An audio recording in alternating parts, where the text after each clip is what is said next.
Hindi na nakapalagpang babaeng ito nang arestuhin sa isang computer shop sa Tondo, Maynila, Lunes ng gabi. Inaresto ang sospek dahil sa umunoy pagbebenta online ng malalaswang video ng 3 minor de edad niyang anak. Ayon sa PNP, hinuli nila ang babae matapos ireklamo ng isang kakilala.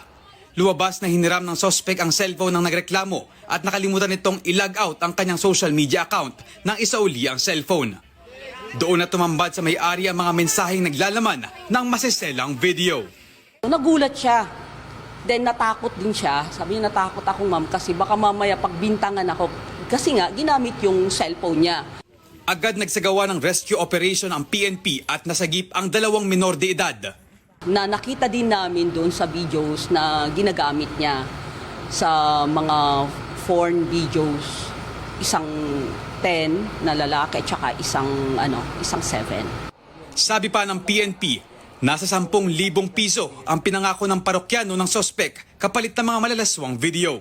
Nagawa umano ito ng sospek dahil sa tindi ng pangangailangan. Kasi nga po, wala po kaming bahay. Sa kagustuhan lang po namin na magkaroon ng bahay, makaupa man, ginawa po namin yung tapos eto na, ni-block na kami, di naman na kami binadalan. Parang in-scam lang kami, tapos makita yung ganun. Nasa kustodiya na ng DSWD ang 2 minor de edad na lalaki habang hinahanap pa ang isa pa nilang kapatid na 14 anyos na babae. Sa mga nagbibenta, mayroon na po tayong batas regarding sa online sexual abuse po at hahabulin kayo ng batas na to. Sa mga mga biktima, huwag po kayong matakot. Lumabas po kayo. Naharap naman sa patong-patong na kaso ang sospek.